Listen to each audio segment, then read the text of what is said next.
মেহমান আসলেও কিন্তু ভাগ্যের দরকার হয়। তো আলহামদুলিল্লাহ আমার ভাগ্যটা অনেক ভালো। তো ঈদের পরে মোটামুটি একদিনের পর একদিন মেহমান আসতেই ছিল।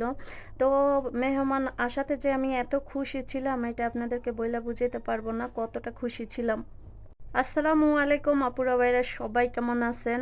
আলহামদুলিল্লাহ আপনাদের দয়ায় আমিও কিন্তু অনেক ভালো আছি। আপনাদের ঈদ কেমন কাটছে অবশ্যই কিন্তু কমেন্ট করে জানাবেন। তো আলহামদুলিল্লাহ ব্যস্তের মাঝেও কিন্তু আমার সুন্দরভাবে ঈদ চলে গেছে। তো মেহমান আসার আগে আমি যেটা করি সেটা হচ্ছে ঘর গুছানো। তো মেহমান আসার আগে আগে আমি সবসময় ঘর গুছিয়ে নেই। তো সোফার রুমটা গুছাইতে যেয়ে আমি দেখি সোফার কাপড়গুলো একেবারে কালো হয়ে গেছে, এগুলো ধুয়ে নিতে হবে। তো এই জন্য কি করব, অনলাইন থেকে ফোন দিয়ে আর একটা সেট নিয়ে আসলাম। যেহেতু পুরানো সেটটা ধুয়ে দিব, এই জন্য ভাবলাম যে নতুন আর একটা সেট অনলাইন থেকে ফোন দিয়ে নিয়ে আসি। তো অনলাইন থেকে ফোন দিয়ে আর একটা সেট নিয়ে আসলাম। তো এই সোফার কাপড়টা কেমন হয়েছে অবশ্যই কিন্তু আপনারা কমেন্ট করে জানাবেন।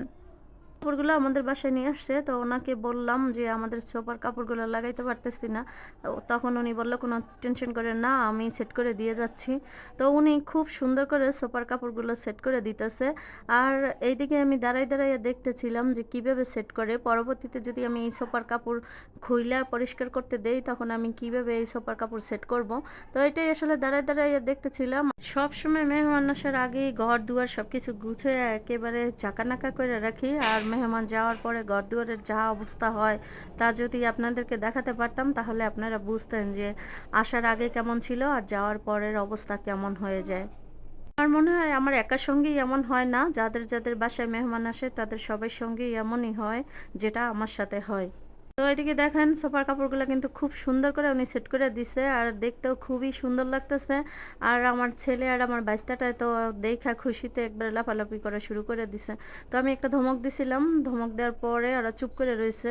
আর আমি বললাম সোফার কাপড় যদি কোনো রকম নষ্ট হয় তাহলে দেখো, তোমাদের কিন্তু খবর আছে। তখন তারা ভদ্র মতো বইসা তারপরে ভদ্র ছেলে সাইজে আমাকে দেখাইতেছে। মেহমান আসবে এই জন্য আমি তাড়াহুড়ো করে রান্না করতেছি।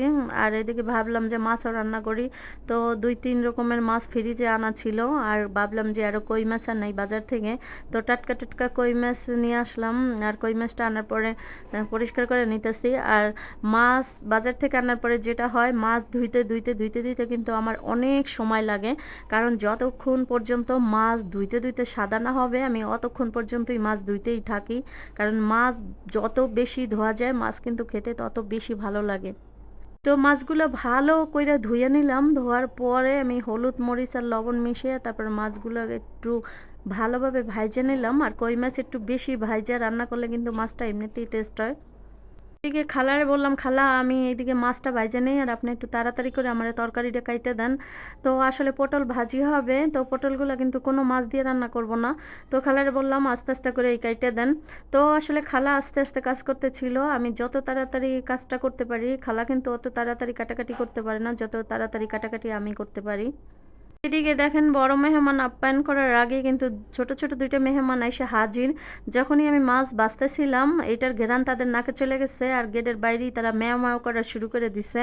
তো তাদের ম্যাও ম্যাও করাটা আসলে কিছুতেই সহ্য করতে পারতেছিলাম না। তো তারপরে ভাজা মাছ আইনা তাদেরকে ভাত মাইখে দিয়ে তাদেরকে খাবার দিয়ে আসছি। আইসা তারপরে ভাবলাম যে আবার একটু সোফার রুমে যেয়ে সোফাটা গুছিয়ে আসি। তো আইসা দেখলাম যে কুসুম বালিশের কাপড়গুলো একেবারে ময়লা হয়ে গেছে। তো সেই কাপড়গুলো ধোয়ার দরকার। তো সেইগুলো আবার খুলে খালারে দিলাম, খালা সুন্দর করে ধুয়ে শুকাইয়ে নিয়ে আসছে।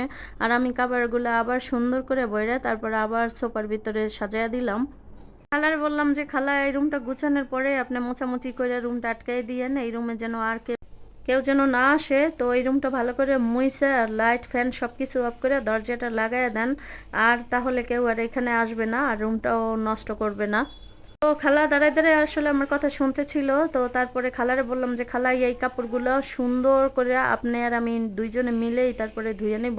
তো আমি আসলে খালার কাছে কখনোই বাড়ি বাড়ি কাপড় ধুইতে দেই না, খালার সঙ্গে আমিও সবসময় কাপড় ধুই, কারণ কাপড় যদি একটু বাড়ি হয় তাহলে তাকে কখনোই কষ্ট করতে দেই না। তো এদিকে মালাই কেক বানাই নিছি আর 3-4 রকমের মাছ রান্না করছি, শাক ভাজি করছি, পটল ভাজি করছি, ডাল রান্না করছি। আর এখন মাংস রান্না করতেছি। তো অনেক কিছু করছি, আসলে সব কিছুই আপনাদের দেখানো সম্ভব হয় নাই কারণ ভিডিওটা অনেক বড় হয়ে যাবে। যতটুকু পেরেছি অতটুকু আপনাদের সঙ্গে শেয়ার করেছি। আর অনেক ব্যস্ত থাকি, ব্যস্ত থাকার কারণে কিন্তু ভিডিও ছাড়তে পারি না। আর কীভাবে ভিডিও ছাড়বো বলেন, এত ব্যস্ত থাকি ভিডিও ছাড়ার সুযোগই